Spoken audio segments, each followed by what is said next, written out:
Welcome to the Open Apple Podcast, where we celebrate the Apple II. Whether you're a longtime user, a nostalgic visitor, or a newcomer to the community, join us as we share news and memories of Steve Wozniak's most famous personal computer. Welcome to Open Apple, the Apple II podcast. This is show number 38 for August 2014, and I guess before we really get into anything, this should be addressed. It's sort of an uncomfortable thing for me, and I last time I had recorded a couple of different introductions, and none of them really felt right. You know, I would listen back, and it just didn't really seem like, and I don't know if maybe it was a too soon thing or if it was something that I just wasn't, I couldn't express myself at the time. I still seem to be having a little trouble with it. Obviously, if you paid attention to Open Apple News at all, you know that Ken has left the show. And I wasn't really sure how to bring it up on the air. And last time I kind of ran out of time. I wanted to get the audio from show number 37 edited and up before KansasFest, and I kind of never was able to circle back. And so we just sort of jumped into the interview with Quinn, and so that sort of I think felt abrupt to a couple of people based on your feedback, and I apologize for that. So I've been going back and forth trying to decide how to talk about it. And I guess really the thing to do is just sort of let Ken's email to me, his resignation email, explain things. And there's nothing in this that I think is too personal. And he and I have kind of discussed this a little bit behind the scenes. And so I'm just going to read what he wrote to me, and then we will leave it at that and move on. It says, Mike, I love our podcast. We have great on-air chemistry. The quality of the final product is impeccable and contributes something important to our community. Open Apple isn't just a fun show to listen to. It's become a necessary outlet and record for Apple II users, but the process has become more demanding, and lately I've found it interfering with my ability to enjoy other areas of my life. Given that cost, I don't believe I can continue contributing to the show without negative long-term repercussions. Therefore, it's time that I resign as co-host of Open Apple. I hope the show will continue, and I'm willing to help identify and recruit a new co-host as well as provide any assets. Okay, well, then we get into that area, and I'm happy to say that the show is continuing, and that's partially because of my new co-host, Quinn Dunki. Woohoo, that's me. That's you, Quinn. And the interview went really well that we did in number 37, and I got a lot of really, really great positive feedback about having you on. And I cornered you at KansasFest like a trapped rat and said, you will do this. Actually, what I said was, please, please, please come be my co-host, and you agreed. Positive feedback. I don't know what show people were listening to, but maybe that was Open Commodore or something. I don't know. Oh, but, no. Zing. And honestly, I think all of KansasFest gets partial credit for my being here. I had a lot of people actually come up to me and ask if I was going to be co-hosting and whether my interview was a one-off thing or what. And of course, at the time, it was a one-off thing. I have no podcasting experience, as is probably obvious. I'm excited to be here, and I'm sort of a born-again Apple II user. I was from back in the day, but this KansasFest is kind of kicking off my reintegration into the community. So, and Ken is an awesome podcaster, and, those are big shoes to fill. So I hope that I can do a decent job here on the other end of this microphone. Yeah, absolutely. And before we move on, I just want to say that I did the show with Kent for 3 years, and it was 90% incredible, amazing, and fun. And the other 10% is just kind of the stuff that happens between people when you have a long-term relationship like that.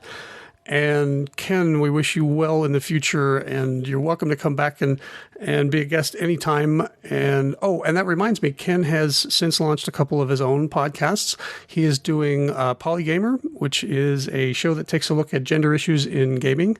If you haven't listened to that yet, I think he's done 2 or 3, and they're excellent. I highly recommend that. Yeah, Polygamer is great. That's really filling a void, I think, in the industry. So I'm really happy Ken's doing that. And he's also doing a podcast called Indie Cider about independent game development. these both, I think, go hand in hand with his YouTube channel, which I highly recommend you check out. He's done a lot of really great videos there. Those I think tend to focus more on modern gaming platforms and his interest in console gaming.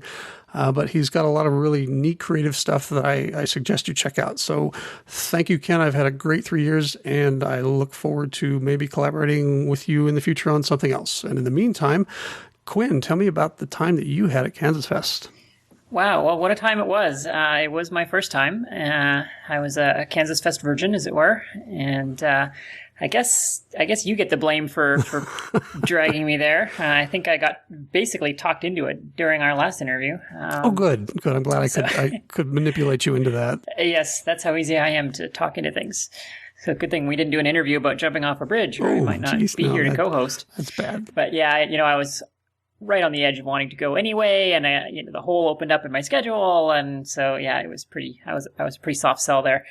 It was fantastic. I wasn't sure what to expect going into it. It's a pretty unusual event, just the length of it and the venue is unusual and the structure of it is kind of different. So I really wasn't sure what to expect. It doesn't feel like a conference, where you go to a hotel conference center and there's, tracks and sessions and all that. It feels a little more organic than that, but it was fantastic. And, I've literally already blocked out the section of time for next year. So awesome. You can count on me being there for sure. It's just, there's nothing else like it. Even if you're not an Apple II user, I think there's something there for any kind of retro computing enthusiast. It's just such an amazing group of people, and the work that people are doing with the hardware and mixing it with old hardware and mixing it with, the old stuff and the new stuff and connecting it to rockets and roller coasters and everything else. So yeah, I saw stuff there. I read the blogs and I listen to the podcasts. So I sort of felt like I had a sense of the Apple II and retro computing communities in general, but that didn't even come close to preparing me for the stuff, the dare I say, magic that I saw at K-Fest. So there's just no substitute for being there for sure.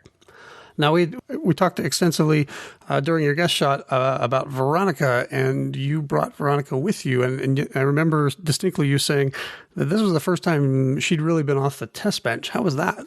Yeah, that was great. In fact, you scooped me a little bit because I had this whole presentation prepared, and then the podcast came out 3 days before K-Fest. So, I'm sorry, I didn't mean to step on you. That's all right. No. So the first 10 minutes of my session were kind of the same content, but I don't think anybody minded. Yeah, it was fun. As you say, Veronica had literally never set foot outside my house. So I had no idea how the boards would hold up. I didn't know if the connectors were solid. I didn't know if the case was going to stand up to travel. I didn't even have any way to carry it. It's a kind of a bulky thing. It's a weird size. It doesn't fit. It didn't fit in any of my luggage. So I had to figure out how to physically get it to the show. What I ended up doing was going to Target with a tape measure and just measuring all of the bags and suitcases and backpacks and everything that they sell. And I found one bag that was perfect. So luckily I had a way to get it there. And then, of course, it was carry on. I wasn't letting it out of my sight. I literally had my hand on it for the entire trip. And even then I wasn't sure. I was pretty sure the X-ray at the airport wasn't going to hurt it. I don't know why it would, but you never know. I don't have a ton of experience with hardware, so I wasn't sure, is the EEPROM and the ROM going to stand up to that? And, there's a bunch of microcontrollers in there with internal flash memory. Are they going to get zapped? So I brought all the gear to reprogram everything, reflash everything, just in case everything got wiped. I had no idea. So, of course, all those fears were unfounded. I didn't know if the TSA was going to hassle me about it because, it's a sketchy homemade box of electronics. I'm sure I was figuring it would give someone a heart attack when they saw it on the X-ray. But, Tony Diaz had assured me that they're not even going to blink at it, and they didn't even blink at it. In fact, Jason Scott called it. He said, yeah, they'll look at it and they'll go, huh, and then they'll wipe the paper disc bomb detector business on it, and then they'll wave you through. And that's literally exactly what happened. So I guess anything the least bit unusual, they just wipe it with their magic bomb detector thing, and that's it. So, but yeah, I made it to the show in one piece, and it powered right up, and it worked all week, and I made it home the same way, and powered it up when I got it home, and still worked. So That's always a good thing when you plug it in and it comes back up the way it's supposed to. Because there's that second or two where even if you know for a fact that it's been through the detector many times before, whatever, there's that, at least for me, there's that thing in the back of my head that says this might not come back on this time. Yeah, for sure. And I knew it's got some weaknesses as well physically. I mean, some of the board, there's a whole bunch of circuit boards in there that all connect with board edge connectors, and some of them don't align quite right because I didn't get the scaling quite right on the solder masks. So, there's definitely some sketchiness in there. And I wasn't sure, having trucked it all the way across the country through many, many airports, if it was going to survive many, many more airports than had been planned for due to some snafus on the way there. But it came through like a champ. So great. That's great news. Now, KansasFest is a conference, or maybe maybe it's best described as they do on their webpage. It's summer camp for nerds, and it's based almost entirely upon the input of those who attend. I mean, we have a keynote speaker that kicks things off, and sometimes that that speaker stays longer than other times. But other than that, it's basically all of the sessions and everything that's put on are by the attendees. We don't bring in outside companies. We don't really bring in outside vendors to show us stuff. And so one of the greatest experiences is being able to contribute. And I've personally, I've been going since 2005, and I found that the more I put into it, the better time that I have.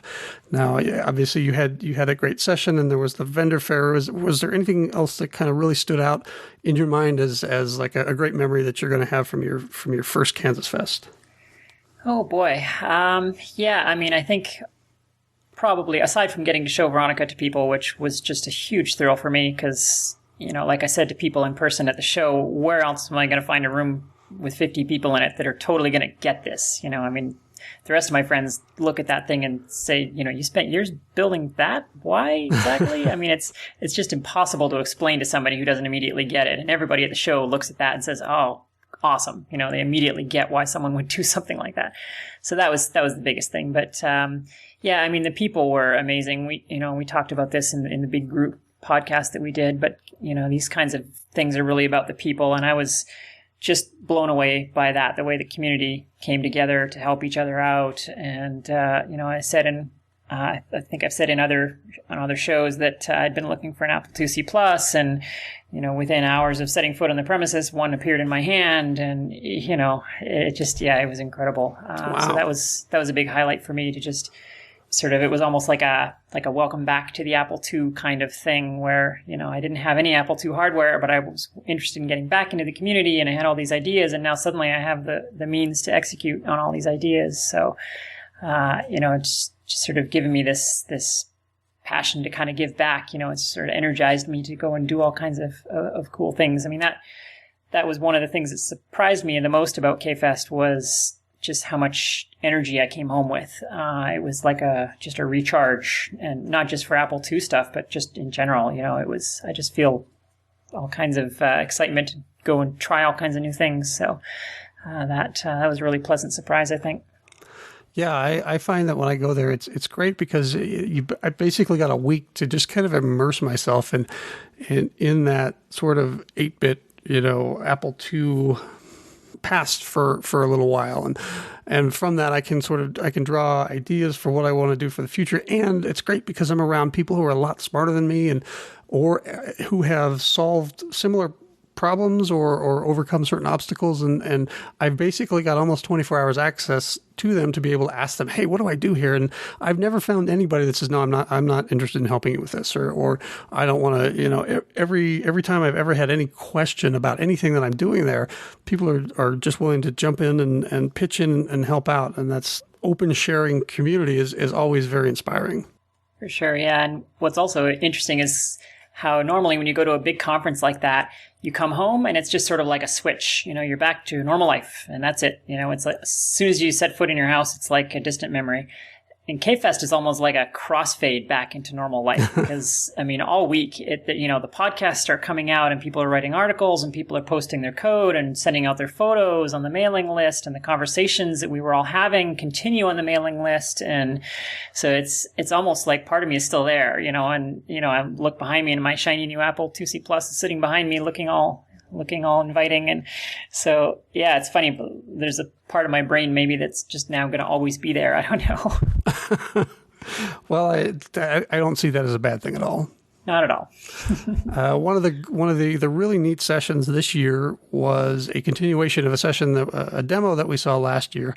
Martin Haye gave us sort of a very early look at the technology behind a forthcoming game called Lawless Legends. It's a collaboration, primarily I think it's between Martin Haye, Brendan Robert, and Seth Sternberger of 8-Bit Weapon, and I know that they've worked also with David Schmenk in his Plasma language, and it's certainly not just those three people, but they're kind of the core of the Lawless Legends team. There's a lot more people contributing, and I think it's a really neat thing that we were able to kind of wrangle all three of them together this evening, and I think we're gonna forego most of the new stuff. We talked about KansasFest and what's going on here at Open Apple, but we're gonna kind of skip ahead a little bit and just we've got a roundtable actually with all three of them. They're going to sit down and kind of tell us about their philosophy behind the game and the decisions that they're making for the programming and technology decisions. And so without further ado, why don't we just jump right into that, Quinn?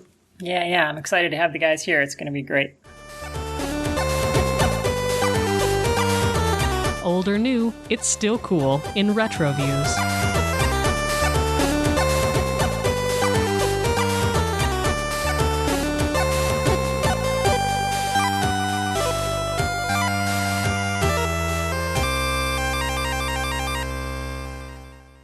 So KansasFest this year, we had another presentation from Martin Haye about Lawless Legends, only this time the technology has advanced quite a bit. The artwork was beautiful, and it looks like we're getting closer to a finished product, and so we thought it would be great to get everybody that's involved, primarily involved with the game, together to talk about the progress and how things have gone, and kind of where you guys hope things go. And I guess we'll just start one at a time. We'll go around the table here and kind of introduce yourselves and sort of maybe a little bit about how you got involved with the Lawless Legends projects. And we'll start with since Martin Haye was doing Martin Haye did the presentation at KansasFest. Martin, we'll start with you.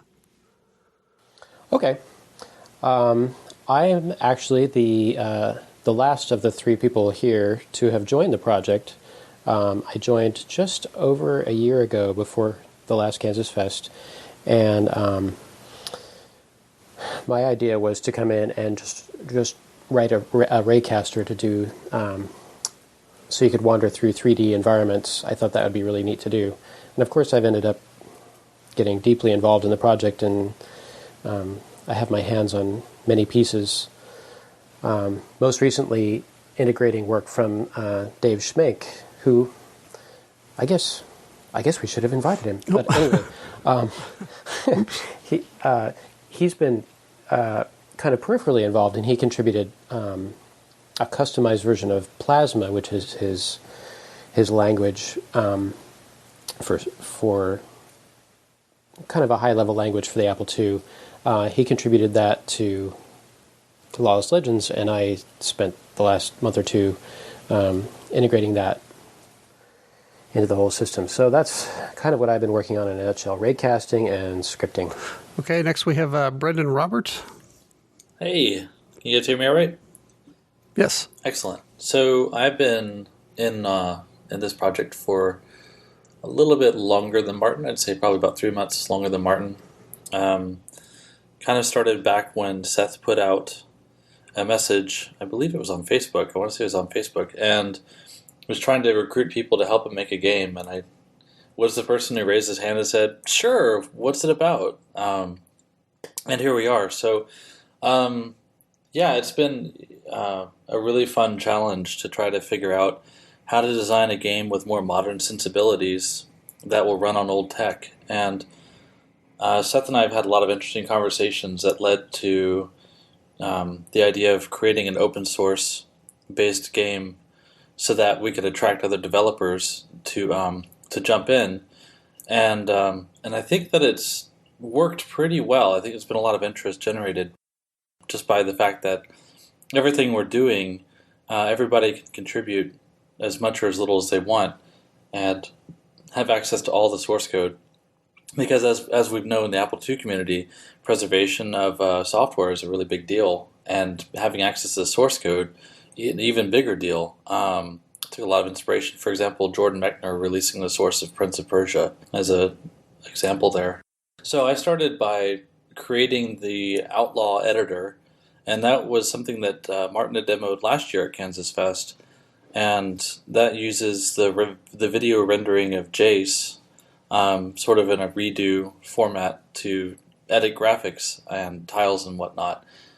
And I put that out there for Seth to start playing with the graphics and try to get some ideas of how things will work.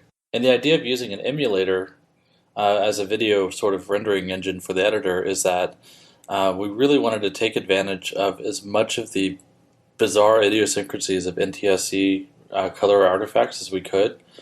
And you really can't get that when you're running an emulated screen. So the Jace rendering is very much a simulated NTSC, so much that the WAS supposedly complimented it at KansasFest last year. So if the WAS says it was a really good attention to detail, I guess that meant it was pretty good. I wasn't there, so I don't know. But Martin says the WAS said something great, and I'm deeply honored by that. I think that Seth's graphics kind of speak for themselves, right? The other thing I contributed to this was a lot of the design ideas and integrating the Blockly script editor, which is JavaScript based, with sort of marrying that up to the map editing so that we could say integrate maps and scripts together very seamlessly. And that allows Seth, who is a non-programmer, to participate more in the game design and the scenario editing that would otherwise, if we were doing this whole thing in assembler, would be completely off limits to a non-programmer.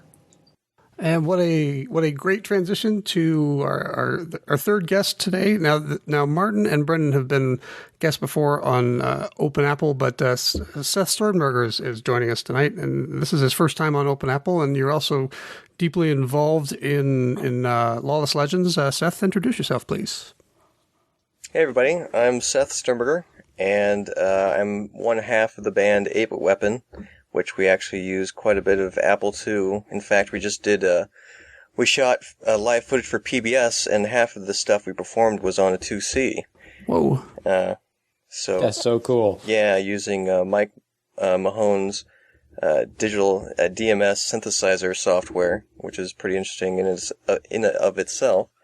But when it comes to Lawless Legends, I would say close to 10 years ago was when I really got a solid opportunity to really explore Apple II as a computer and as a gaming machine, because I'd always wanted to play Interplay's Dragon Wars, which was designed and built for the Apple II, and it ported very poorly to the Commodore 64, so much that I couldn't even get through it. I hated it so much.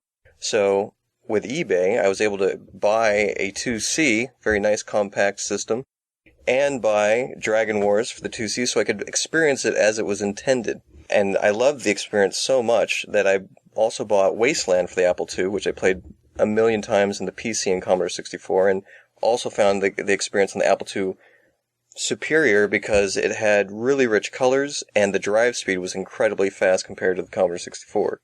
After having those two amazing Apple experiences, of course I had to play Oregon Trail, but I found myself wishing that there was another role-playing game to play on the Apple II, or even the Commodore 64 for that matter, but those days had pretty much passed. And so for the last 10 years, I always dreamed that it would be great if somebody would just whip up a cool RPG, but it just wasn't happening.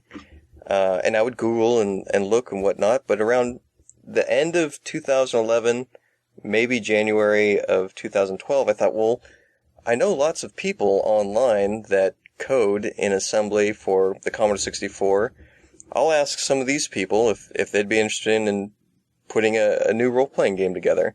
and I got exactly 1 byte from a guy that promised he could code the whole thing in a year by himself, and then I know nothing about coding, so I assumed that that was possible. Well, after 3 months of developing it with this guy, he eventually had to admit he knew nothing about programming, and that he simply wanted to be a part of it because he was a fan of Ape Weapon.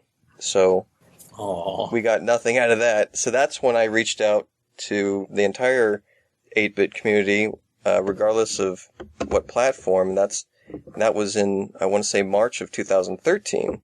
And that's when I got in touch with Brendan. He volunteered, and that started a great relationship online and team.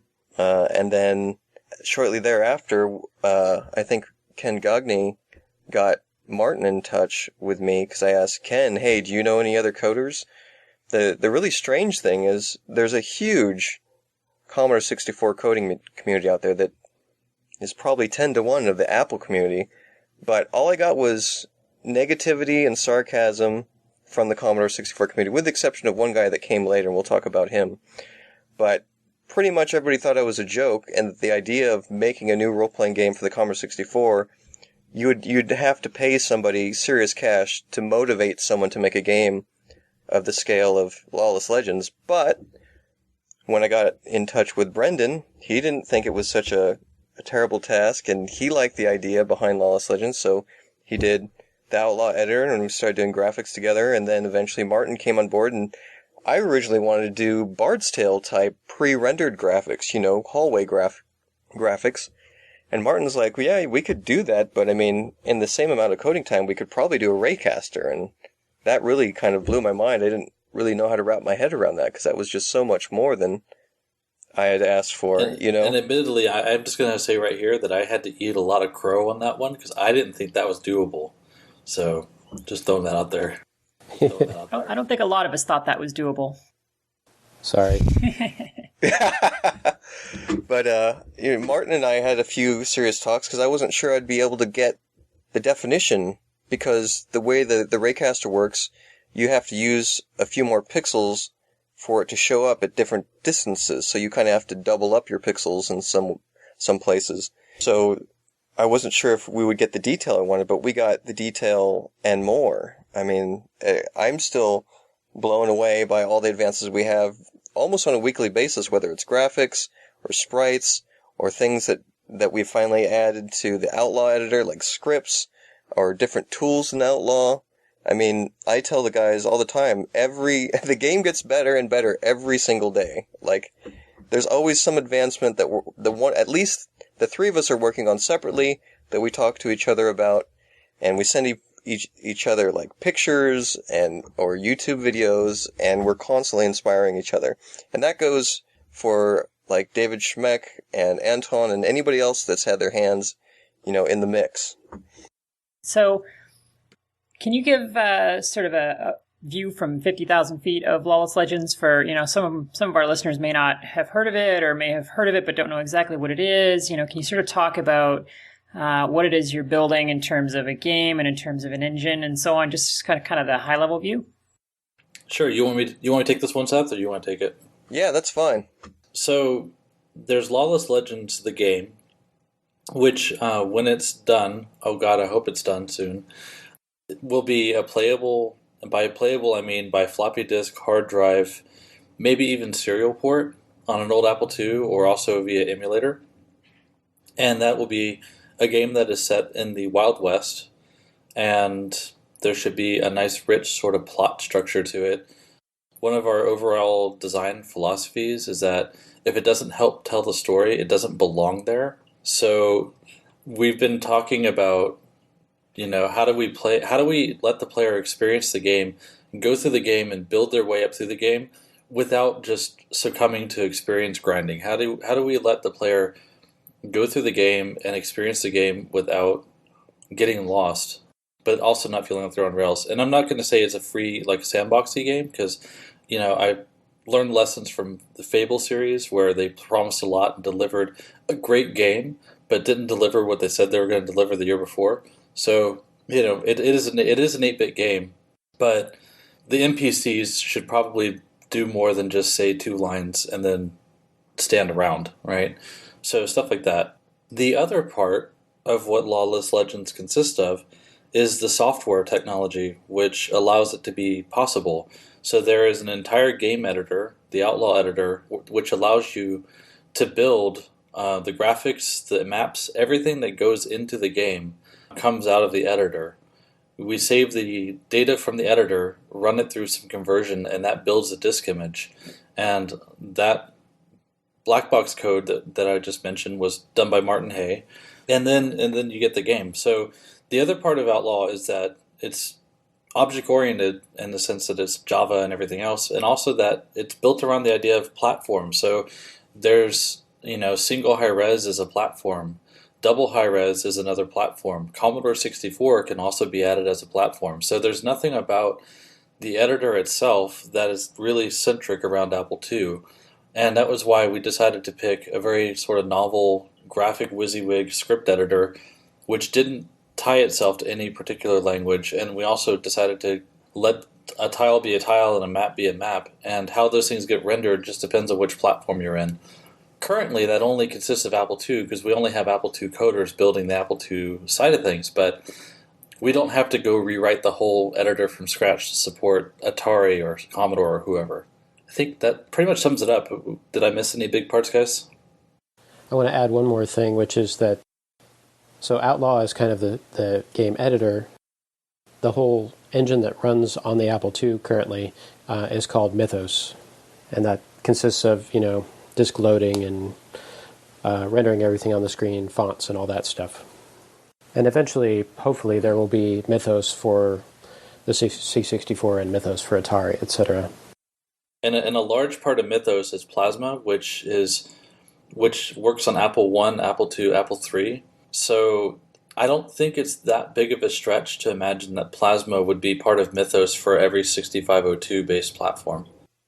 So Mythos is it the actual engine, or is it just a layer that sits between Protoss and the game engine? I guess it's both. Although we're not using very much of Protoss, we're pretty much using Protoss as a block device. Right. And everything except reading blocks is Mythos.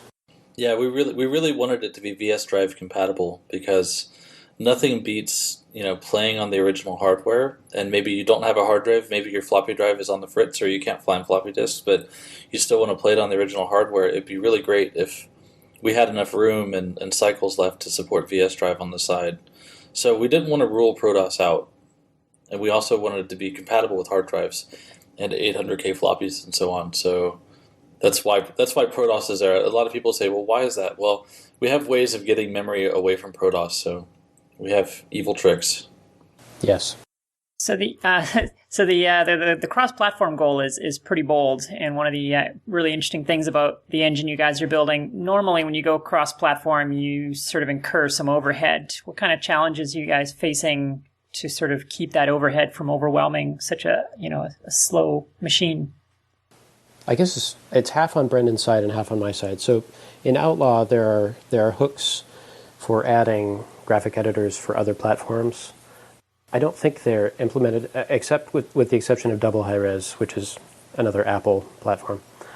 On my side, Seth and I are constantly tweaking things. He'll say, how big can I make my graphics? And I'll say, well, here are the trade-offs. And so the decisions about the resolution of textures, the resolution of images used, the sizes of maps, those are being tailored to the Apple platform. I suspect they'll work well for other platforms, but map size probably is not going to be a big deal. Those can be spooled off a disk when they're needed, but texture sizes, if you're going to have to edit graphics specifically for the C64 anyway, well, you can make them an appropriate size for the C64. So I don't actually think we're incurring very much overhead. The only downside there is the longer we go without having some other platform in there, the harder it's going to be for somebody else to catch up and get up to speed. I completely agree. So for C64, I did some research and I looked at Again, it goes back to Prince of Persia, one of my favorite games. There was a really wonderful port of Prince of Persia done to C64 by a fan. It wasn't done by the original author or even by Broderbund. It was actually done by a fan who reverse engineered the Apple version. And in order to support a game like Prince of Persia, which used every single bit of 128K on the Apple II, he targeted a cartridge loader. So the cartridge actually sort of worked like aux memory, and the Apple II does, as well as a disk at the same time. So he built it around that. And so I think when we talk about a game like this, which really tries to push the Apple to its max in terms of storage and everything, working in that into other platforms would definitely require not only a lot of compression tricks, which Martin has pulled off, but also supporting hardware like cartridges for C64. I think the only one I don't know and understand well that worries me is the Atari platform, but it seems like there are some Atari coders out there that are still interested in the challenge. Just none have stepped up yet. That being said, I think one of the things that Seth and I did, and I guess you could say that we would penalize ourselves later for it or shoot ourselves in the feet for it, but I built the Outlaw editor around the idea of no limitation. Let's build this thing out in this really esoteric, free-range sort of idea and see how many sprites do we use, how many tiles are we using, how big are the maps really going to be, because when you're doing it in a high-level language on a modern PC, you don't really have what an 8-bit world would consider to be a limit. So, and then it was a matter of just seeing, okay, well, how far are we really going to take it, and how do we really get that to fit into the smaller form factor? And it turns out that even with that design ethos in the beginning, it really hasn't come back to haunt us too much, because the answer is really you could fit quite a bit in 800 kilobytes. I think the only constraints are really just sort of the imagination. When you're pushed to work within a really small number of constraints, you actually discovered there's this really amazing source of creativity you didn't think you had. And I think that's one of the things that keeps drawing me back to the platform personally, is that the machine isn't limited. The only thing that's limited is my creativity and what I can do with it. And that's why I still maintain an emulator for it. That's why I still play with the games on it, because some of those games are just more fun than the crap you buy today. You'll get no argument in this room on that one, I think. So you guys did or I guess Martin specifically did a series of videos. What was the name of it? The Life of Big Blue, the Pixel. The Life of Big Blue, yes, the Pixel. So one of the things so it's a great set of videos, incidentally, really interesting sort of tour through the engine, through the pipeline, and we'll link to those in the show notes. Something that I pulled out of that was interesting, sort of speaks to this, is how you guys are kind of taking this approach of really pre-calculating everything. You start with XML data coming out of the editor, and you have this series of ever more clever tools that just kind of pre-computes everything down, all the way down to the code, so that the final code is just this massive series of unrolled loops and lookup tables and things. Do you see that approach mapping well to other platforms like the Commodore or Atari? Definitely. Absolutely. I think that Martin and I took some cues from the Commodore 64 scene coders. There were a few good, really awesome talks on the C64 scene of how they pull off some of those really cool scrollers and stuff, and plasma routines and so on. And the unrolled loops tricks is like one of the number one in the book, along with self-modifying code, which we're not ashamed to admit we do that too. Oh yeah, big time. It's also fun because we can take the modern platform and use it to full advantage. So some of those unrolled loops, well, a lot of those unrolled loops in the Raycaster, I couldn't write them. They're too complicated. But I can write a Python program that can write them. And so that's actually how a lot of that code is generated. And so it's fun using a modern platform to produce code that would have been really, really hard to write on the original platform. Yeah, that's a really excellent point. It seems like you guys are doing a lot of things like that, while theoretically this whole game was possible in 1982 or something, it would have been practically impossible just because of the limits of time and space and so on.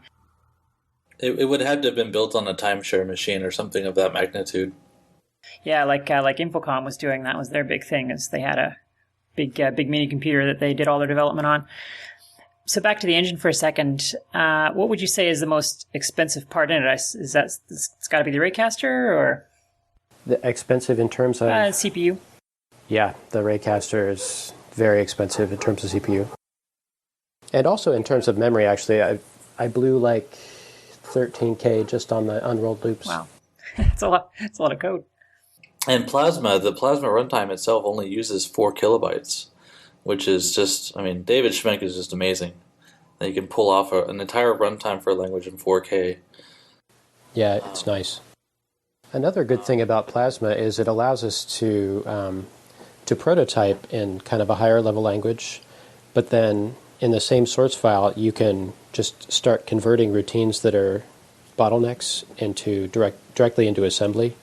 So it's a really nice environment for prototyping and then optimizing. And I think that you had pointed out to me, Martin, that it's also it also has more code density in terms of how much code you can get into a small space than assembly.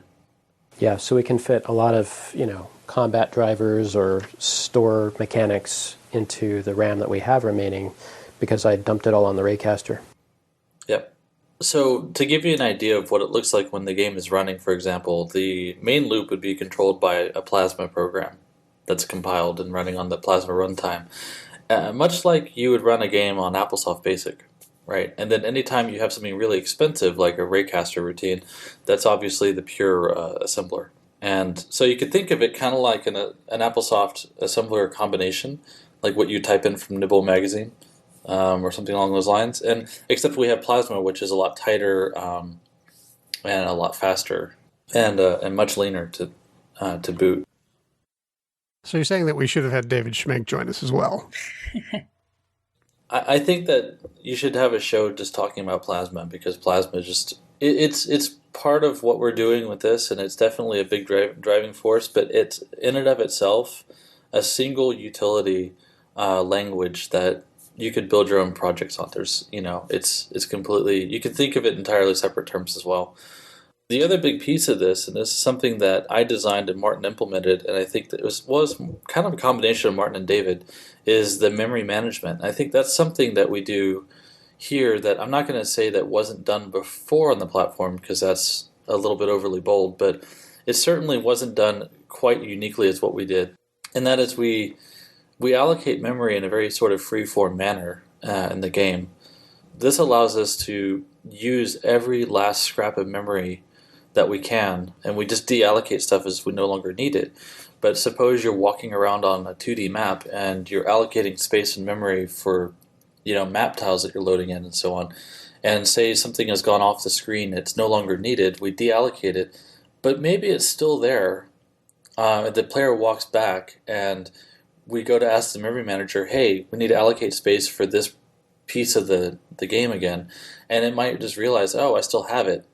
We haven't reclaimed that yet. And we just mark it as active again. So there's some really interesting sort of virtual memory management going on to let the game feel more fluid. And we really want to just take advantage of every last scrap of memory we have. The extended memory stuff hasn't been built out yet, but it's sort of in the design, or in the skunk works, if you will. And the idea is that if you're walking around the map on a 2GS or something that has a ton of memory in it, once the stuff's loaded from disk, it'll probably never go back to disk again. I should also point out that part of the memory manager's job is allocating memory in the aux bank, the alternate 64K that comes on a 2E. And Dave added, specifically for Lawless Legends, the ability for Plasma to run its bytecode in that auxiliary memory. And that's really nice because main memory is super tight, and we've got a lot more flexibility in that auxiliary bank. So it's great that we can put a bunch of code over there. So I'm glad you guys brought up the memory management, because that's really that's one of those kind of breaking points that really distinguishes modern software from vintage software, if you will. And is this something that you guys might be able to release at some point as a binary that people could use? Because memory management is a complex and difficult topic, and it's so powerful when you have one that works. It's an interesting question. It's a pretty distinct module. It's the very first thing that loads, so it has dependencies on almost nothing else. So I guess it could be released alone. You'll have to name it, though. Yeah, what to call it? The codex? I don't know. The other thing is that, the game has been built around the concept of using a memory manager. So it's not like you could just stick it as an appendage to AppleWorks or something, right? Or ClarisWorks or whatever you want to call it. But yeah, it certainly would be interesting, if not novel, to have some sort of like a Z basic with a better extended memory support. Because I know that Z basic, once you allocate enough strings, that it just starts going into the graphics area and stuff. So yeah, that'd be interesting. Well, and that was also the impetus of doing this all in open source, because we didn't want to make this some proprietary effort where, suppose that we run out of steam, we only get 3/4 of the way through it, and then we have the source code sitting on our hard drives and the guilt and shame of nobody being able to enjoy it. But where's the fun in that? So, should Martin and I win the lottery or fall off the face of the earth, this thing is out there. You can download the source and pick it apart and reuse it. It's Apache license, so by that I mean you're not required to release derivative source codes. It's not like GPL or LGPL where you're required to release any changes. It'd be nice if you fix some bugs, you contribute them back. But, if you find a use in some of this stuff, you could make your own stuff, if not commercial stuff based on it, because Apache license doesn't prohibit commercial derivative. That's part of the beauty of the team is I originally just wanted to make a game. I hadn't even thought as far as like what to do with the code and the tools. But Brendan and Martin both made a good point that even if we finish the game or not, these tools will be out there and other people will be able to make games that we can enjoy. It won't be a one-way relationship. So on that subject, can you guys talk a little bit about the relationship in terms of licensing between, because Lawless Legends is intended to be a commercial product, is that right? So how does that relate to the open source aspects of it? Well, I think the tools and the code for the engine and all that, I believe, is going to be, free-for-all. It's really the content of the story of Lawless Legends that is proprietary. Am I right, guys? Yeah, and the graphics. That sounds right. Yeah, exactly. Basically, the data is the proprietary part. The entirety of the source is open. Yeah, and we haven't written the combat engine yet and the store engine, but we're going to try to keep those. We're going to try to factor out the Lawless Legends specific parts from the general parts. So there may be some proprietary code in that area, but I don't think it's going to be very much. Yeah, and I think that it's very likely that a good chunk of the scripting and stuff will probably provide some examples, because you really can't appreciate the editor without a good example. So it's very likely that we'll have some sort of an example or a watered down set of stuff where you can at least look at how the scripts work together to build a battle engine. But I mean, what fun is it giving people a battle engine and just having 20 derivative games with the same battle engine? That's kind of boring, right? Yeah.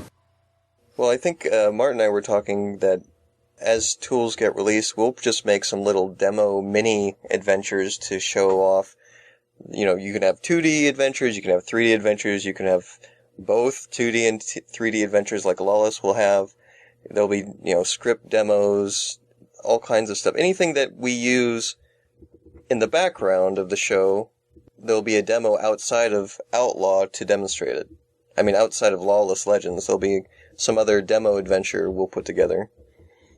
Yeah, and I think that it's even possible to use the 2D map editor. I'm still in the process of coding it, so I can't speak to how fast or slow it'll be, but it shouldn't be too slow in terms of going across the map. But it should be possible to use even something as simple as a tile map to represent a really large image that you draw in this map editor. But it's not a map, it's actually maybe a really gigantic image of some sort, and every tile is just a sprite that makes up that image. Oh, that'd be cool. So that you could actually have a program that scans across what's a map, according to what we're calling it today, but it could just be a really big image. Think of the demo routines where you see them do like the mega zooms and stuff, right? I think there's a lot of potential for reuse and to have some fun with the code. Also, the development we're doing kind of around the edges of this is going to benefit other people too. Like, Brendan's right on the edge of having this capability in Jace that I really want, where he can record the state of the machine on every cycle and then rewind that back in time. And I'm hoping to convince him to finish that before we need to playtest Lawless Legends, because it'd be great to send people to Jace and say, okay, play the game there. And when it crashes, we can rewind their crash back in time to find out why it crashed. Oh my gosh, I've been wanting to pick up Jace and finish so many things, and I know that there's some people out there that said, oh yeah, that emulator you wrote that you totally forgot about, you loser. Actually, what it is I have a lot of things for Lawless Legends that must be done in order for the team to succeed, and I've promised myself I will not touch the emulator until such time as we have what we need for the project. And so we still need our 2D, and we still need some finishing touches and bugs fixed in the editor. I really can't touch Jace, because then if I split my attention between two things, I'll just be so ADHD about it that everything will be done horribly wrong. Yeah, so there is that, and there's also some library management stuff that I might just scrap. I liked it. It was kind of cool, but ultimately the usability of it was kind of so-so. There were some things about it I just didn't like, but the idea is that Jace would be not only just an emulator, but also a library manager, so you could drag things and load things from online libraries and repositories and stuff. And it was a very bold idea, and it was 3/4 done, but I don't know, there was something about it that didn't work right. But to Martin's point, I think that I really do need to revisit the save state. I know I can do it. The cheat engine that lets you teleport in Prince of Persia and so on demonstrates that I know how to manipulate the state of a game without crashing. It's just something that goofs up whenever you try to rewind state, and things get horribly out of whack. So still haven't found the bug, but it's mostly written. Anyway, don't worry, you got plenty of time, because we've got a long way to go on the scenario before it needs to be playtested. And speaking of playtesters, I actually have a friend who she'll remain nameless, but she was a tester at Interplay Games. Wow, cool. Who was actually interested in demoing this thing and telling me what's wrong with it, like a good tester. That is actually massively valuable. I think a lot of people don't appreciate that QA is a skill, and that it's how valuable it is to have somebody who understands, getting the details right of repro steps, and what steps are likely to matter in reproducing the bug and which ones aren't, and so on. It's incredibly valuable. So and I'll second Martin's vote for rewinding time. I actually worked on an Xbox game that had that feature in the engine, and it was massive. We had the ability to replay. The entire game engine was deterministic, so with the same set of inputs, it would replay exactly the same every time, and so we actually used that in the QA process, and wow. It was really, really amazing. Are you allowed to say the title? It was a game called Full Spectrum Warrior for Xbox. Oh wow! So I remember that one. Yeah, so we actually used it for the networking engine as well. So that was how we did networking, was we just passed inputs back and forth. And so because the engine was 100% deterministic, that was all we needed to send over the network. And we didn't have to do any kind of prediction or anything. The phrase 100% deterministic is very easy to say, but there's very few game engines that genuinely are. And that was really, really difficult to achieve, actually. But anyway, more to the point. Sorry? That is impressive. Yeah, you'd be amazed with the difference, how many uninitialized variables you have in your code and what difference that actually makes in how memory looks after a few minutes. Having worked on an emulator, I completely understand. There's actually some titles in the Apple. I won't point fingers and say which MECC titles there are. Oops, cat's out of the bag. That don't initialize their memory state, and they tend to crash if you don't initialize memory the same way that the Apple does, which is not all zero when you turn it on, by the way.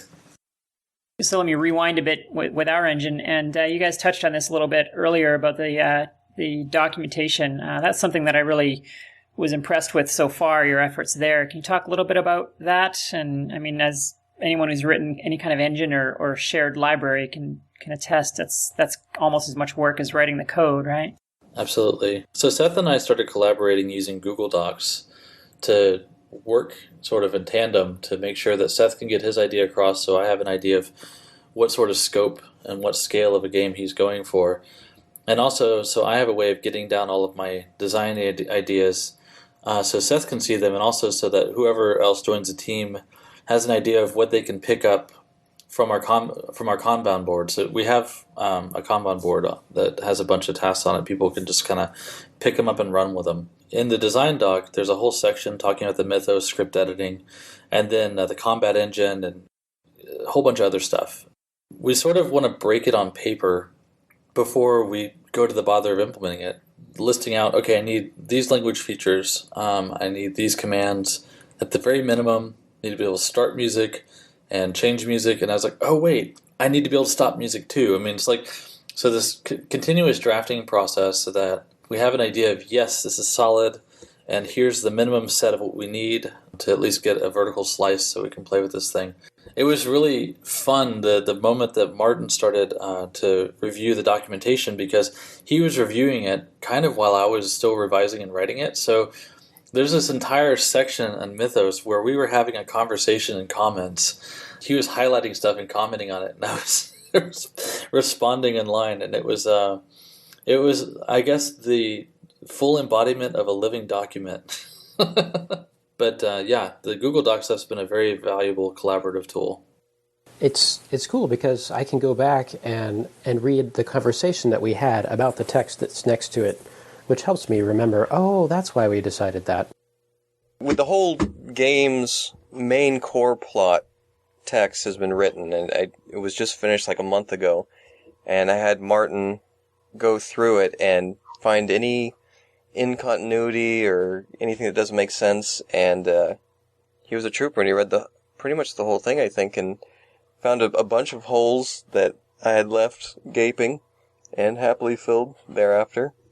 But it's tremendous help for the three of us to communicate, to go into the tech doc or the log book, because there's going to be certain text that you have to read because it just, I don't know, we're not sure if we're going to fit all the text onto a disk, or we'd much rather have a few more monster graphics than a little bit of text you can read in a log book. But anyhow, the Google Docs has been amazing. Like, I've got all the 3D and 2D maps mapped out in Google Docs and have been since, for the most part, converted into Outlaw. And on the subject of documentation, I like the way this project is being run. Seth is bringing his experience of, from 8-Bit Weapon, and he just is constantly communicating on a weekly basis with people who are interested, so via the Facebook page. And so that kind of keeps us honest in terms of we better be doing something every week. But it also keeps us honest in terms of, people are actually downloading this stuff, so there should be some documents so they know what's going on. And, Big Blue the Pixel, we got some questions. Well, how does the Raycaster work? That doesn't seem possible. So that was kind of the answer to that question in the form of documentation and video. And I think that there was even a very interesting playful jab between myself and Burger Becky, and she chided in saying, "Silly mortals, I invented this stuff," which I thought was just amazing that we got her to even give us any mention. That was awesome. It was hilarious. She's got such a great sense of humor, though. So the documentation is part of something else that I've been wondering about, and that's, do any of you have game industry experience? Because what really sets Lawless Legends apart, I think, is that the whole thing has this sort of AAA game engine sensibility about it. You have the scripting engine, you have the tools, you have the platform independence, you have the sprite compiling and everything. I mean, it's all very AAA-like, but just sort of all compressed down into 8 bits, or so to speak. So, where does all that come from? I don't think that a AAA studio would do a title like this back then or today, because they wouldn't view it as profitable. You have an A talent coder like Martin and B plus talent coder like myself, spending a year of time on, a demo so far. And they could have, in a studio, could have churned out 3 titles by now with lesser talent. Well, keep in mind that you're selling yourself short, because none of us have this Lawless Legends as a full-time job like they would. And I think, this is true. Given the time that we've had, you two have basically been on for a year plus or minus, and given what little time we've all spent on it in relationship to our actual day jobs, I think we've got A+ output.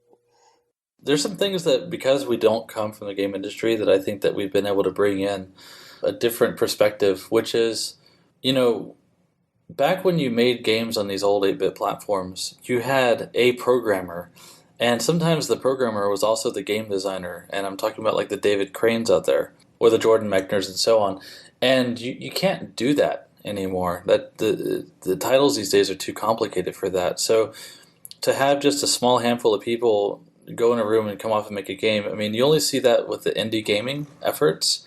It's sort of a rare breed.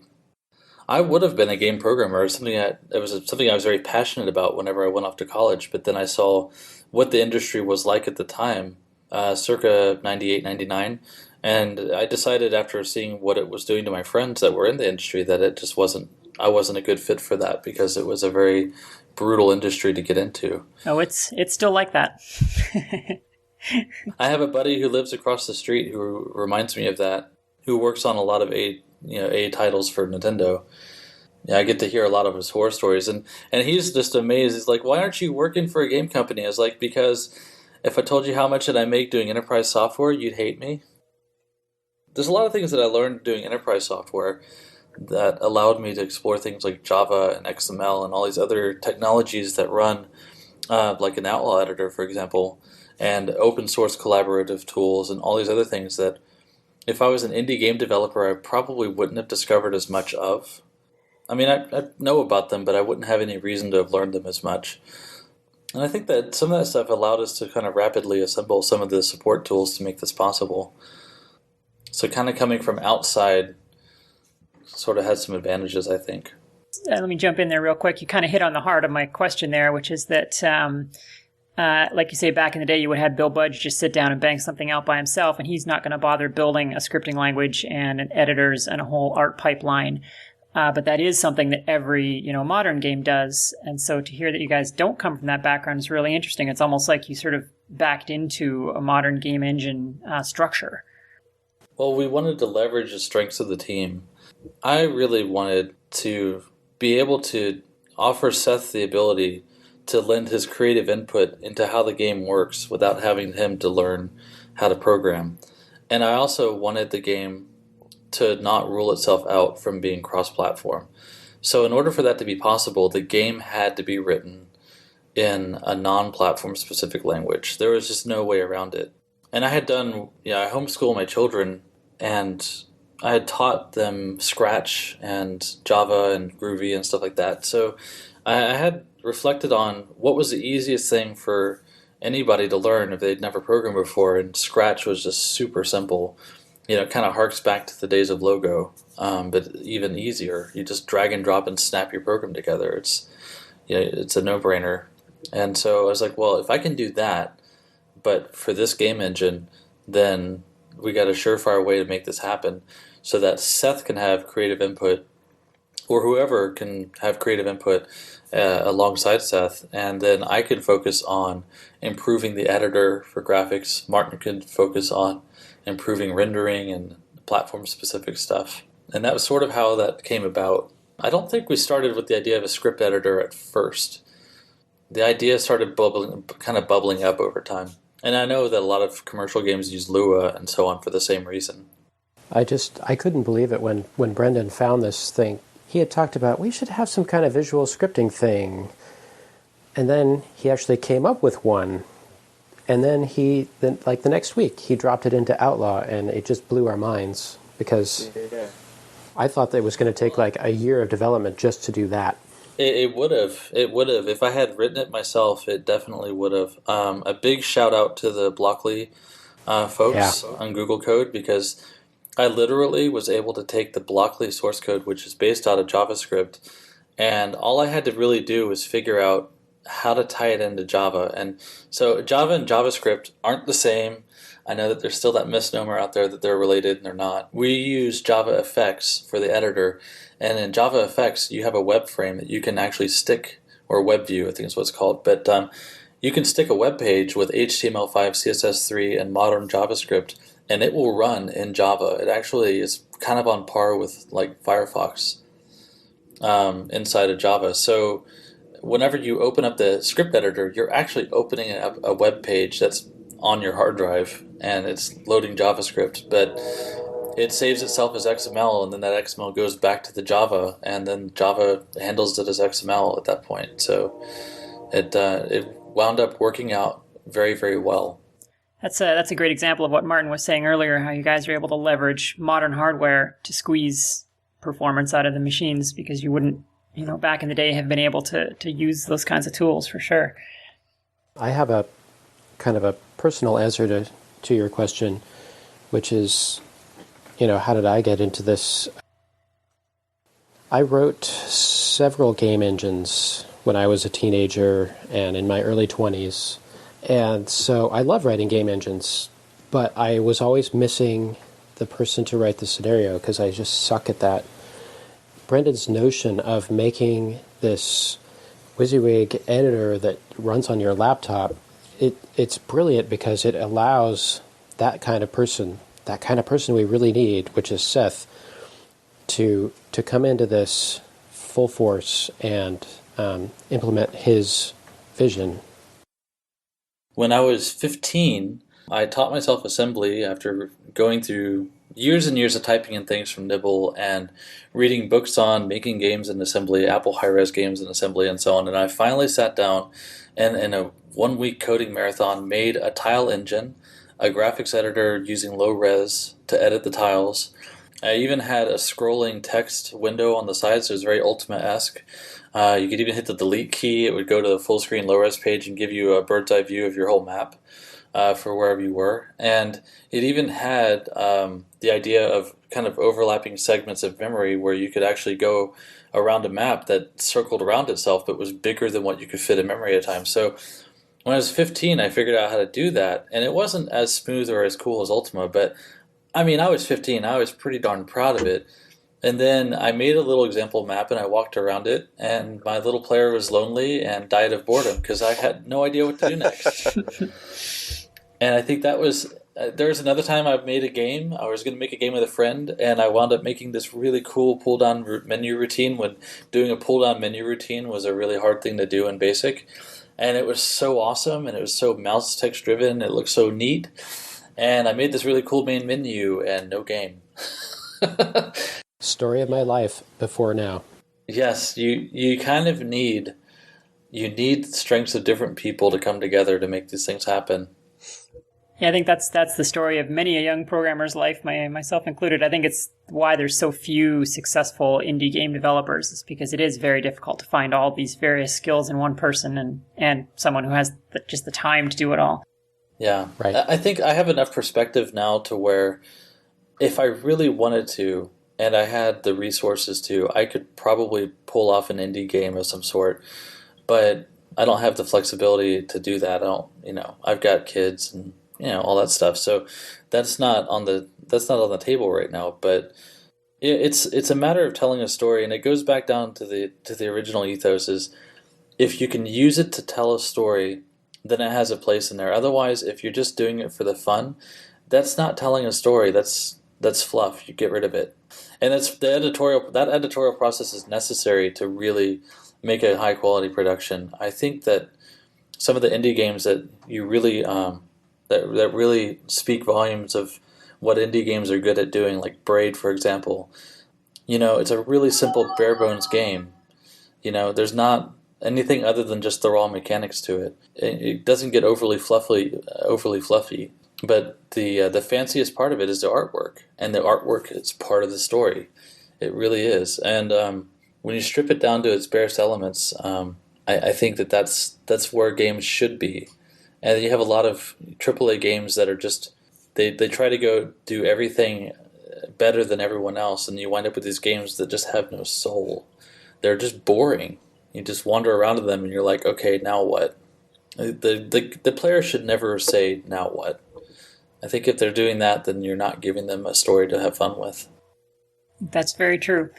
Let me switch gears a little bit. I think so. Based on conversations at KansasFest and so on, there was a lot of buzz about the Raycaster itself. I wonder if I could just go a little bit deeper on that. Do you guys have any sort of tools that you use for profiling that to speed it up at all, or did you just kind of write it and it was fast enough the first time, or how did you go about getting that to be, an interactive frame rate? I guess I ought to take that up. There has not been a lot of profiling.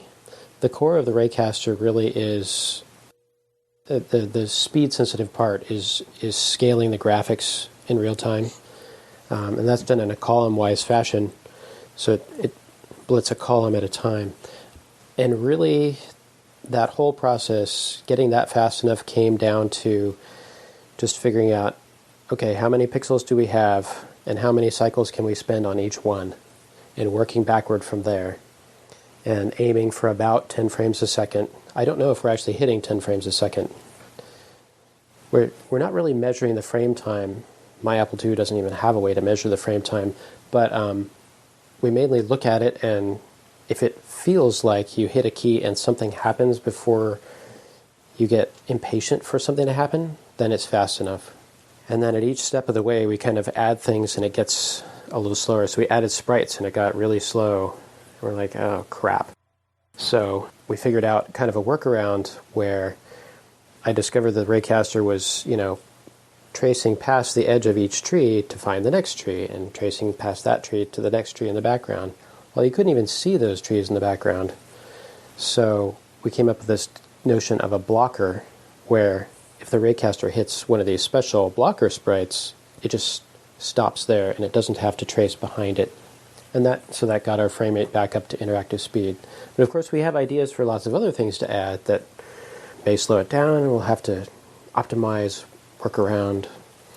The math component is the other thing that the raycaster spends a fair amount of time doing. There's just a lot of math involved figuring out what to draw where. I think it was Brendan. Somebody turned me on to using logarithms. Right. Yeah, the to do log multiplication, tables. Division, and actually to do square root. They're just fantastic. Yeah, the log tables, and again, this goes back to things that we have learned from the demo scene. Yes. And so the raycaster just constantly changing things back and forth into log space. And so the math is super fast currently. Well, I think I like that. I'm glad that you brought that up. So for anyone who's really old school, when we're talking about log tables, think of like how you use a slide rule. Same thing applies. The same way you use a slide rule is what we're doing to cut down and make up for the fact that there is no multiply or divide on 6502, but there is add and subtract. So by turning the multiply and divide into, albeit very imprecise, log lookups where you're losing a lot of precision, but the precision is good enough to still have a viewable graphic representation of what's going on. So Martin converts the things into the logarithmic representations and then does add and subtract instead of multiply and divide, and then converts them back to the whole numbers again. Now, all of that said, I see the errors. I look at those screens and I see jagged lines and they drive me nuts, but I just have to leave them be because it would cost too many cycles to make them perfectly straight. And no one's going to notice them like you do, So at some point I just had to say, okay, stop. It's good enough. I've been in the software industry long enough to say, hey, welcome to the software industry. We ship bugs. Any sufficiently complex bug is indistinguishable from a feature, as we used to say. Exactly. Don't make a rookie mistake of shipping without bugs. So one of the things I really enjoyed about the videos that you did, Martin, was you went over the raycaster a little bit. So now I didn't pause the video and look deep at the code, but do you have a sense? Is it spending a lot of time in the actual raycasting in the DDA part of it? It spends roughly 25 to 30% doing the raycasting, and the rest of the time is just blending pixels. There's some really interesting, I don't know, like I say, I don't know the exact DDA that's being used there, but I'm assuming it's probably a standard Bresenham. There's some really interesting optimizations that you can do there if you want to try squeezing some more cycles out of that. The one that I like is a symmetric algorithm where people have observed that when you draw a Bresenham line, on a pixel grid, you get patterns, and so you can break up that line into, 3x3 or 4x4 chunks. And you'll always get, each 4x4, let's say, chunk will be one of 16 or 8 patterns. And so you can identify those patterns ahead of time. And then the other observation is that the line is always symmetrical from one end to the other. So you only actually have to draw half the line. And then the other half of the line is just going to be a copy. So. Oh, wait a second. So if I draw the left-hand side of the ray, if I draw all the rays up to the middle of the screen, you're saying the rays from there to the right-hand side of the screen are going to be mirror images. Exactly, yeah. I believe it's... oh, that's exciting. Yeah, I think Graphics Gems 1 or 2, I think, has a real nice breakdown of all the different differential digital analysis algorithms that sort of ways to beat Bresenham. So that might be worth taking a look at. Wow. So here's the part where I confess that I don't understand 3D graphics. And essentially what I did was I found some C code online on a raycasting tutorial. I ported it to JavaScript so that I could run it easily in a browser. And then I just massaged that. First I converted it to use integers, and then I converted it to use 8-bit integers, and then finally I ported it to 6502. But I don't actually understand any of the math. Talking to somebody who understands that math, wow, that's exciting. Well, the short version is that, Bresenham DDA is just a way to trace a line through a regular grid that only boils down to adding and subtracting without having to deal with floating point. But honestly, no, I mean, back to what you said, I actually really like the way you did that. I mean, that was really clever, how you sort of shifted all of the hard part of the job onto the modern hardware where you had lots of memory and good debuggers and so on. Until you had it all the way down to something that was almost trivial. Not that it was easy, but to then move over to the 6502. I think that's one of my favorite parts of the story. That made me happy. So if you want to help me optimize this code, I'm more than happy to accept. I've said too much. So Mike, I feel like I'm stepping on all the questions here. Do you have any questions for the guys? Oh, no, this has been really great. I've just been enjoying the conversation here. The question and answer flow has been going really well so far. I'm pleased that we've gotten you involved in Lawless Legends. That's not how I recall. I've already been roped into. I've already been roped into Open Apple. I'm not going to get roped into another project. See, this is what they always say at first, and then they look at the code and they say, "Well, I could just do this one thing." Well, I'll just do the one. I mean, Antoine's done a nice text routine for us, and it's very cool. But people are starting to clamor for where's the crack screen, and I have to go ask the Dread Pirate logo to crack my game. I did have a couple of questions for Seth regarding, I know that the main bulk of the storyline is coming from you, Seth. Are you also contributing the sound effects and the music? Is that going to be something that we'll hear from you? Yeah, I think at least the majority of, if we do get music on there, I think because, I can't say it's like an 8-bit weapon game, but it's a team effort, but I think people would expect the music to be done by 8-bit weapon, but we also have some other talented musicians in our team, so I think it would be, at least some collaboration, or at least a few of the songs in the game. Like, we don't even know if it's going to be a soundtrack like you'd find in Ultima, or just a title screen with then atmospheric music and sounds throughout the rest of the game. But, I think some of the other team definitely want to take a crack at doing music, especially if we can engineer a way to do Mockingbird music. Ooh, that'd be really neat. Yeah, I don't really want to do PC speaker sound because in order to make it sound good, you have to give up a lot of cycles and RAM, and it just it would conflict with their other goals. I mean, basic little buzzers of sound effects would be fine, but I wouldn't want to do more than PC speaker for sound effects. The Mockingbird side of things is something that Seth and I talked about from the very beginning. I still haven't made any effort on yet because it was sort of like a stretch goal. My involvement in that idea kind of dates back to 2005, 2006, where I wanted to make a Mockingbird tracker for the Apple II series, but I needed to first be able to emulate a Mockingbird to do that. And then I realized that my Mockingbird emulator wasn't working as well as I needed to, so I needed to debug it.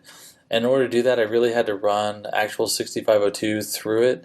So I made a CPU emulator, and then I needed to see what it was doing, so I wrote a video emulator. And then that whole thing turned into Jace, and I never finished the damn editor. So I have a fully fledged working Apple emulator with no music editor still. So once I get things along to where they need to be, it is something I want to pick up and revisit. There's some things that you can do with the Mockingbird when you stop treating it like a square wave synthesizer and you start treating it like something that you can slam with lots of commands really quickly. And by that I mean I've listened to a lot of demo music from the Atari ST side of the house, which used a YM chip, which is basically the same as the AY, with just a slightly different envelope generator. And the Atari only had that 3-channel chip in it, and our Mockingbird's got 2 of those things, and a speech chip. So if we can't best the Atari ST in terms of music quality, then I think we've missed a good opportunity. That is my eventual goal.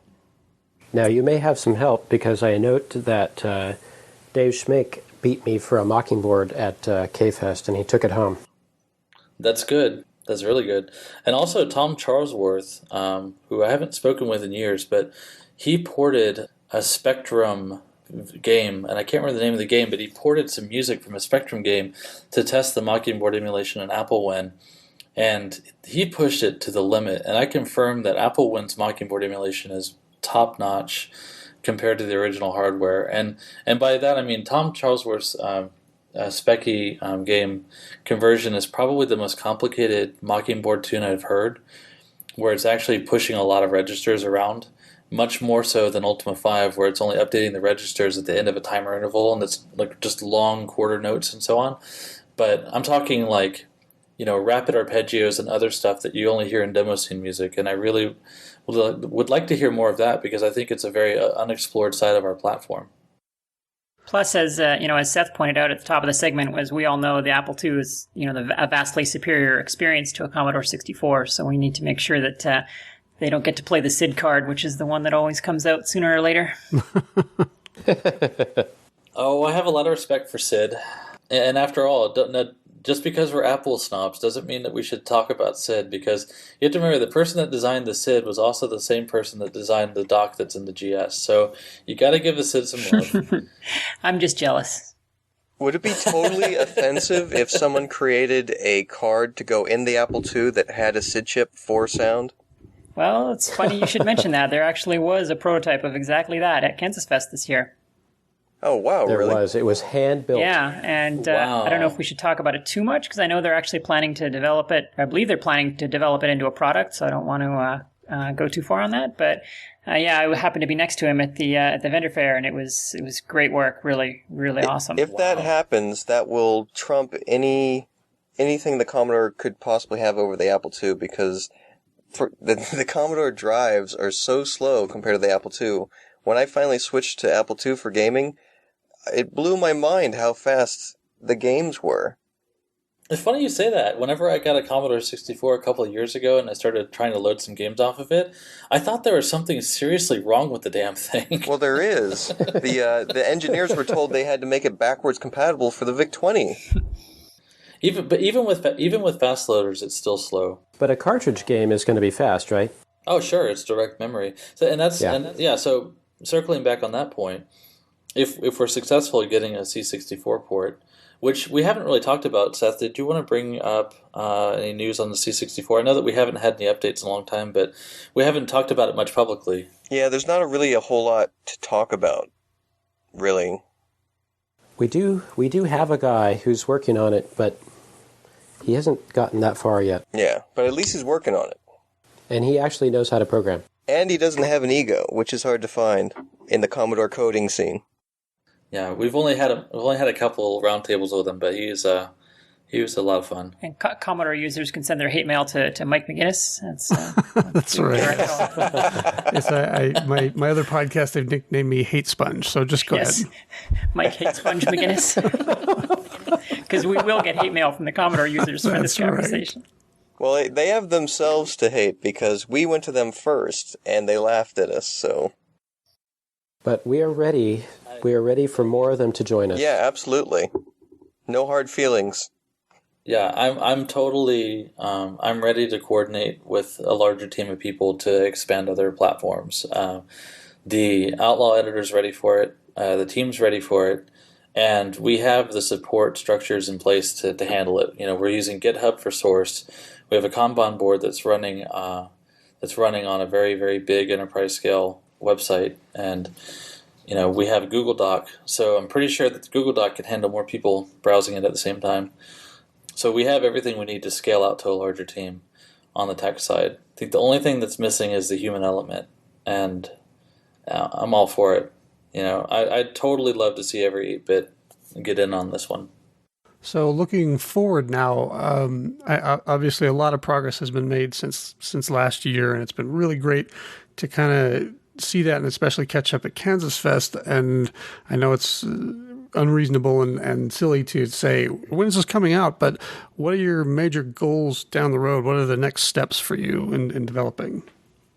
Well, I think we're like 50% there as far as components of the game. We got the memory manager, we got the raycaster. We're very close to the 2D engine, which, from what I understand, is pretty straightforward at this point. But then we've got, and you guys can fill in the blanks too, we still have to do character data management, items, monsters. The combat system, I believe, we're going to formulate as a script. What else do we need? So we need sort of global script support. Right now we have scripts that are tied to the individual maps. And what we need is the editing experience and sort of the back-end management of having sort of scripts that live in a more global space. I think that there's no issue of getting Plasma to support it. It's just a matter of us having our build scripts or arrange things in a way that makes sense. And then I think beyond that, we just have bugs, and more bugs. There's a whole bug parade of things that Seth is constantly working around in the Outlaw editor, and he's been really patient with some of those bugs. But I have the steadiest mouse hand in the West. It is amazing. He's been waiting 6 months for me to build a zoom in ability so he can actually draw per pixel, and so he's actually moving his mouse with pixel accuracy. I mean, the guy is just amazing. He should have been a surgeon. And I think we've got sound to go. Yes. And I think Outlaw, there's not a lot left to add to Outlaw. Yeah, I think that really most of the tech that we need is almost there. I want to get some of these big bugs out of the way so that Seth and Martin say, hey man, that's good enough. We got what we need here. Now go do something fun. And then that'll turn me loose on working on Jace, making Jace into a testing engine for this thing, working on the sound engine, which would be a nice stretch goal. All kinds of just, what else can we throw at this thing at that point? Well, I can't wait to throw my money at you guys and say, give me a copy of that game. Seriously, shut up and take my money. Exactly. Yeah. We decided not to talk about money. I think the way that Seth and I looked at it, and Seth, correct me if I was wrong, is that if we start talking about money, things just get weird. And I don't even think we've even answered that among ourselves, is what happens whenever we start charging for it? Well, then what? How does that affect the team? But I have no idea. We still have to answer that question for ourselves before we even start telling people what we're going to do. And that's actually one of the biggest things we have in common is it is a purely a passion project for all of us involved. And so that's why kind of money's always been put to the back burner. We want a game, first and foremost, that we would all like to play. We may even still put it out for free. I have no qualms with doing that personally still at this point. But I think all of us want to see this finished. There's been lots of ideas, none of them committed to at this point. Based on some of the feedback from KansasFest, some people are asking for some very interesting things like, is it going to come with a gold coin? Is it going to come with a cloth map? And I'm like, these are interesting ideas, right? Yeah. I wouldn't want to commit to anything like that unless I knew that we could deliver a quality game that's worth playing to go with it. Because if you have all packaging and then a shabby product, what's the point? We'll consider that once we think we have something that we can really stand behind. But I don't think that we don't want to make things too weird or too pressured because there's a money motive. That just makes it too corporate and soulless. Well, let me say that the passion, that you guys are putting into it definitely shows. I mean, it definitely feels like a labor of love, and I think that's great for the product. And don't sell yourselves short on the schedule. I mean, you guys have been at this for a year, is that right, give or take? Yeah, I think the coding's been going for a year. I've been developing it on paper since the January of 2012. Yeah, I mean, a typical AAA game these days is, anywhere from 2 to 5 years for, 20 to 30 programmers. So, I mean, what you guys have accomplished in a year is really remarkable. It's a good point. It is a labor of love. It feels to me, like this is my fun project. This is what I do when I want to relax. Yeah, it's not like work when I'm working on it. Me too, man. There's in my day-to-day stuff, there's a lot of brain drain that things that you have to do. And when you're working on web pages for a living, that it's just you're pushing strings around. And some of that can be challenging and some of it's very monotonous. And this is, again, pushing the creativity envelope in ways that I can't do on my day-to-day stuff. So it keeps bringing back the fun. Well, as long as you guys are having fun, I think it definitely shows in the product. As soon as you stop having fun, we'll know. Yeah. Yeah. Well, guys, thanks for joining us tonight and giving us an update. And we can't wait to see the final product and maybe do some play testing in Jace. And Quinn, did you have anything last minute that you wanted to ask or add? No. It's been great talking to you guys, and we really appreciate you making the time for us tonight. Well, thanks for having us. Yeah, thank you. It's been a huge pleasure. And I think I learned some stuff too, so I'm very happy. Well, we'll talk to you soon, guys. Thanks, Okay. everyone. Bye.